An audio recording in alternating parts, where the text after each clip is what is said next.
Good morning বন্ধুরা, কি করছো? তোমরা কি ঘুম থেকে উঠে গেছো? এখন ভোর 4:30। তো আমি রান্না করছি লাউয়ের তরকারি চিংড়ি মাছ দিয়ে। কীভাবে রান্না করলাম? লাউটাকে প্রথমে একদম লাউয়ের ছোকলাগুলিকে একদম পরিষ্কার করে নিলাম। তারপর লাউটাকে ভালো করে ধুয়ে নিলাম। ধুয়ে লাউটাকে কুচি কুচি করে কেটে নিলাম। একদম কুচি কুচি করে কেটে নিলাম। কুচি কুচি করে কাটার পর লাউটাকে কী করেছি, একটু নুন দিয়ে লাউটাকে প্রেশার কুকারে সেদ্ধ করে নিয়েছি। একটা সিটি দিয়ে নিয়েছি অল্প করে জল দিয়ে। আর যদি তোমরা কড়াইয়ে কেউ দাও তো সেটাও দিতে পারো। তারপর সেদ্ধ করে নেওয়ার পর আদিকে চিংড়ি মাছটাকে দেবো। চিংড়ি মাছটাকে আমি নুন হলুদ দিয়ে ভেজে নিয়েছি। ভালো করে ধুয়ে নিয়েছি আগে নুন দিয়ে, তারপর নুন হলুদ দিয়ে ভেজে নিয়েছি। আর এদিকে লাউটাকে সেদ্ধ করে নিলাম কুকারে একটা সিটি। আর যদি কেউ কুকারে না করো, অনেকে তো কুকারে ইউজ করে না, তাহলে কড়াইয়ে সেদ্ধ করে নেবে।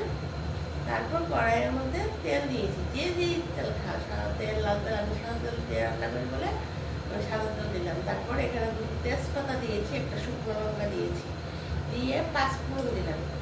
বুঝতে পেরেছো? আর এইটুকু আদা আমি গ্রেড করে দিয়েছি। আর দিয়েছি লাউটা আমার বেশি বড় না, ছোট ছিল, এইটুকু সাইজের ছিল। তো লাউটার মধ্যে দিয়েছি 1 বড় চামচের 1 চামচ জিরের গুঁড়ো আর ধনের গুঁড়ো।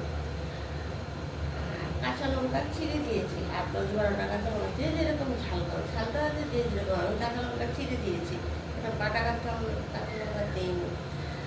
আর একটু আদা, এইটুকু আদা গ্রেড করে দিয়েছি, এইটুকুর জন্য আমি মিক্সিতে ফেলে নিই।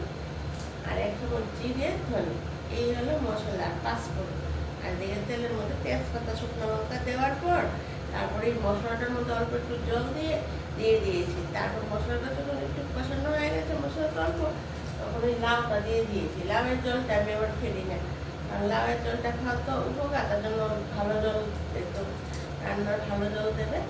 বাঁধাকপির জল আমি ফেলে দিই, লাউয়ের জল কিন্তু ফেলি না, দিয়ে দিয়েছি। তারপর এখন আমার লাউটা প্রায় শুকিয়ে গেছে।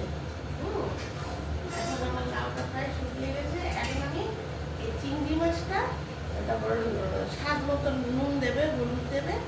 আর এখন আমি চিংড়ি মাছটা এটার সঙ্গে মিক্সিং করে দেবো। আর বন্ধুরা, যেটা তোমাদেরকে বলা হয়নি, অবশ্যই চিনি দেবে। চিনি ছাড়া লাউয়ের টেস্ট আসবে না। আর এইটুকু লাউটার মধ্যে আমি এইটুকু চিনি দিয়েছি। আর একটা জিনিস দেবে লাউয়ের মধ্যে সবসময়, ধনে পাতা কুচি করে। ধনে পাতা না দিলে লাউয়ের স্বাদই আসে না। এখন নামানোর আগে আমি ধনে পাতাটা দিয়ে দেবো।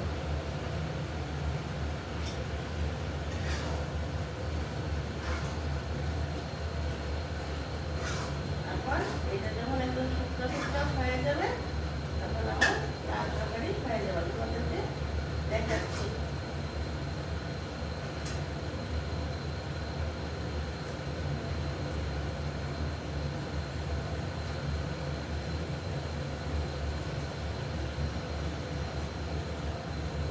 এই দেখো বন্ধুরা, আমার লাউ চিংড়ি মাছ দিয়ে হয়ে গেছে। সেটা গরম গরম ভাতের সঙ্গে অসাধারণ লাগবে খেতে।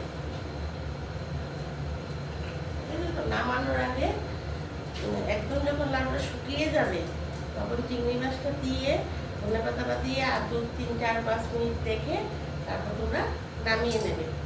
তারপর গরম গরম ভাতের সঙ্গে খাবে। আর বন্ধুরা, প্লিজ আমাকে একটা সাবস্ক্রাইব করে দাও। তোমরা সাবস্ক্রাইব না করে তো আমি করতে পারবো না।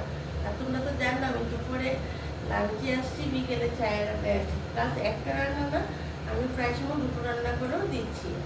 আর আমি বলে বলে দিই কেন, যারা তোমরা নতুন রান্না করো তারা যেন পরিমাণটা ঠিক করে বুঝতে পারো। হ্যাঁ, আর আমারও স্টিকটা কেনা হয়নি। স্টিকটা কেনা হলে পুরো রান্না তোমাদেরকে দেখাতে পারবো। আর মেন তো পরিমাণটাই, বাকিটা বলে দিলে তো হয়ে যায়।